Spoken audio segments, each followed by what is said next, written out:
Comment ça? Toi non plus, tu ne sais pas ce que c'est que le ratissage? Bon, pour être tout à fait honnête, j'ai découvert ça il n'y a pas si longtemps. Ici, c'est la 4e chambre qu'on fait. On a aussi fait un sanitaire, une douche, un séjour, etc. Et moi, je n'avais jamais entendu parler de ratissage. D'ailleurs, on n'en a jamais fait ailleurs dans la maison. Bon, les premières pièces n'étaient pas folles en termes de qualité de peinture, tout ça. Mais on s'améliore et c'est dans cet esprit-là que je me suis dit que j'allais tenter le ratissage dans cette pièce.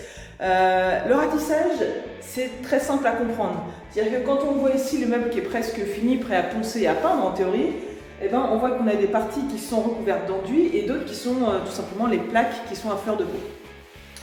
Sauf que, deux choses, quand on mettra la peinture, elle ne va pas forcément avoir le même aspect quand on la mettra sur les parties où il y a de l'enduit et sur les parties où il y a des plaques. Et puis deuxième point, c'est qu'avant que les plaques soient installées, eh ben nous on les a beaucoup brassées. C'est-à-dire qu'on les a brassées du magasin jusqu'à la remorque, de la remorque jusqu'au premier lieu de dépôt, du premier lieu de dépôt chez nous jusqu'à ici parce qu'on faisait l'autre pièce là-bas, puis après il a fallu changer, et ainsi de suite. Ce qui fait que l'état de surface des plaques, forcément, eh ben, il en a un petit peu souffert. Il y a des petites rayures par-ci par-là, rien de bien méchant. Mais du coup, ça risque de faire une surface qui va se voir, qui ne sera pas uniforme lorsqu'on mettra la peinture. Donc, l'idée, ça va être de mettre un produit qui uniformise toute cette surface. Et ce produit-là, en fait, ça va être le même que la passe de finition. Ça va être un enduit de finition. L'enduit de finition, il a un grain très fin. Et donc, ça va faire une surface uniforme pour qu'on puisse mettre déjà notre impression, puis notre peinture. Cette étape-là, du coup, ça s'appelle le ratissage. On va le faire à la fois sur les murs et au plafond. Puisqu'on en parle du ratissage, le ratissage, ça sert aussi à remettre en état des murs qui ne sont plus au sommet de leur fraîcheur.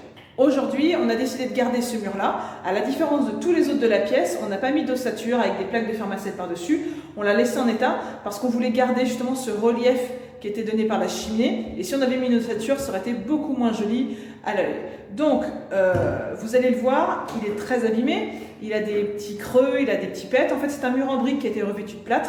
Mais comme il a déjà été peint plusieurs fois, eh bien, on va pouvoir ratisser directement. Et ça va améliorer l'état de surface, ça va le rendre uniforme, bien plat. Et puis, la peinture accrochera mieux et donnera un meilleur effet, en théorie, lorsqu'on va le mettre en peinture. Et d'ailleurs, j'y pense, en bas à droite de votre écran, il y a un petit logo Copenco. Vous cliquez dessus pour vous abonner. Comme ça, on se retrouvera pour la suite du chantier et pour voir la transformation de cette pièce et de celle qui est à côté. Vous pouvez aussi mettre un petit like et un commentaire sous la vidéo pour la faire vivre, ça fait toujours plaisir. Et si vous avez des questions, j'y répondrai. Allez, c'est pas le tout, mais j'ai pas encore terminé. Entrons dans le vif du sujet avec la première astuce qui consiste à emballer votre rouleau après utilisation dans un film plastique. Ça permet de le conserver jusqu'à l'utilisation suivante, même si c'est dans plusieurs jours ou même plusieurs semaines. Et quand vous le déballerez, il sera directement prêt à utiliser sans avoir besoin de le nettoyer. Ça marche très bien pour la peinture, mais aussi avec l'enduit. Pour plus de facilité, j'ai étalé mon enduit, qui était donc mon enduit de lissage Fermacell, avec un rouleau. Cet enduit-là, il a la particularité d'être très fin, et même pour du ratissage, on met des passes de 0,5 mm maximum. Il faut savoir qu'il y a d'autres enduits qui sont beaucoup plus épais, qu'on va par exemple projeter, qui vont servir à garnir, mais celui-ci, il est beaucoup plus fin, donc ça implique déjà, après les bandes, d'avoir une surface qui est relativement propre. La mienne, je ne l'avais pas poncée, parce que je m'étais vraiment appliquée pour les bandes, et j'avais pas de grumeaux, de gros morceaux comme ça qui traînaient, la surface était plutôt plane, donc j'ai attaqué directement le ratissage de ma première passe, sans avoir poncé. Et puis, j'ai pas non plus poncé entre mes deux passes de ratissage, que ce soit sur mon plafond ou sur mes murs, parce que là encore, l'épaisseur maximum conseillée par le fabricant, c'est 0,5 mm par passe.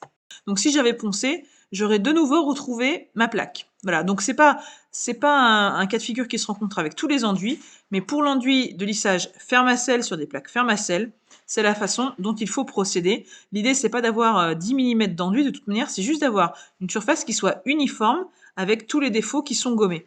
Et donc, ça marche plutôt bien. Pour ce qui est de l'outillage, donc vous avez vu un petit rouleau pour étaler. Pour les murs, finalement, moi, j'ai préféré mettre mon enduit sur mon platoir et étaler ça à la spatule simple, un petit couteau à enduire traditionnel. Et puis après ça, soit au couteau à enduire, soit avec une lame d'une 30aine de centimètres, j'ai retiré le surplus en laissant vraiment une couche très très fine, tellement fine que pour les premières passes, on avait l'impression qu'il y avait quasiment rien, mais après ça séchait et ça blanchissait. Donc c'est un petit coup à prendre, mais bon, quand on a déjà fait toutes les passes pour les bandes, finalement, on a un petit peu ce geste quand même. L'idée, c'est d'en mettre sur 1 mètre carré, de façon uniforme, sans en mettre trop, et puis de retirer le surplus de façon très progressive, en inclinant un petit peu le couteau de manière à ce que ça fasse pas de sardine, que ça fasse pas de rayures entre deux passes, à la jonction des deux passes. Donc voilà, l'idée c'est de faire ça de façon très régulière, pour pas faire non plus des surplus. Et je sais pas si vous vous souvenez tout à l'heure de l'état du mur, mais là on est au même endroit. Et très curieusement, eh ben, l'état est beaucoup plus propre. Alors, on voit encore les taches par transparence, mais la surface, elle est très clairement lisse, même avec la lumière en contre-jour.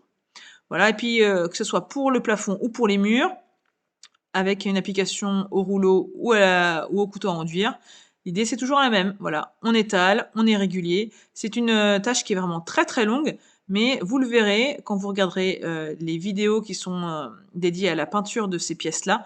Ça permet d'avoir un super fini pour la peinture. Et c'est vrai que ça a gommé beaucoup d'imperfections.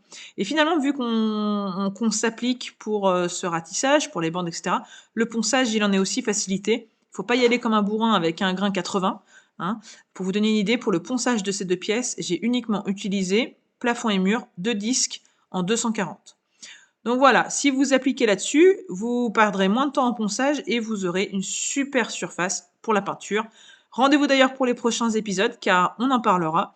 D'ici là, je vous invite à regarder tous les autres épisodes consacrés à la rénovation de mes deux pièces et même les autres épisodes publiés sur la chaîne. Et en attendant, je vous dis à très bientôt. Donc bonne réno et surtout n'oubliez pas, faites plein de copeaux. Bye bye.